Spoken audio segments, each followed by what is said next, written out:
Welcome my dear viewers, Justin learns in the school to give you some insights about communicable diseases. But first, let me introduce you to some of my classmates that I'm gonna interview. So let's go to him now.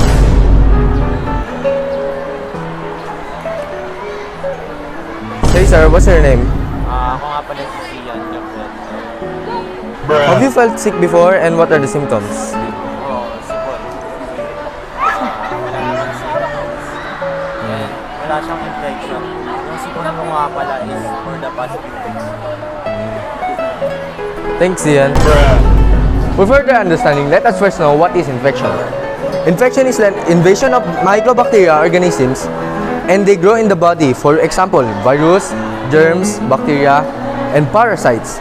Once they get in, we experience some symptoms like cough, flu, and fever.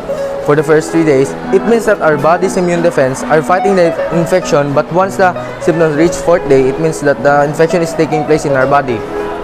What are common communicable diseases that we usually encounter, especially in our home? It can be influenza, chickenpox, measles, tuberculosis, pneumonia, COVID-19, and many others. So do you have any idea why these diseases are called communicable? Yes, because it can transfer from one person to another or from animal to person. Now let's figure this out. I will explain the chain of infection. In every communicable diseases, there are 6 stages. First is the infectious agent, reservoir, portal of exit, mode of transmission, portal of entry, susceptible host. Let's give example for each stage. Example, COVID-19, the infectious agent is the virus novel coronavirus. The reservoir is the respiratory system of the person. Once the person sneezes or cough, the virus exits from the portal of exit like mouth, nose.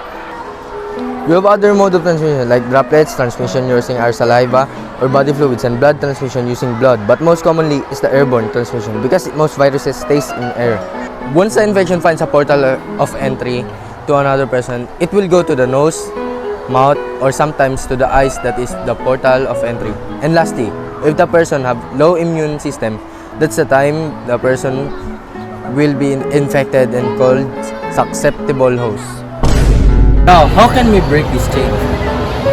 First, as an individual, we need to block the chain like wearing face mask to block the portal of exit and entry. Wash hands frequently with soap and water, stay out from crowded places, social distancing, and follow health protocol from the government.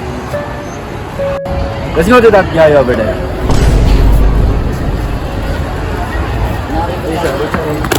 I'm Armin Genovese. Do you have any idea what government is trying to find ways to help us? The government agencies can help us such as financial support, healthcare support, education, and etc. Thank you. So, thank you for watching Justin Lawrence. Peace out.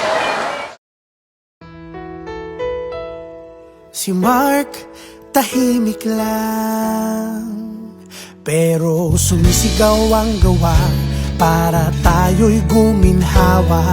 Si Mark, masipag yan, natatapos ang proyekto kahit naka-lockdown tayo.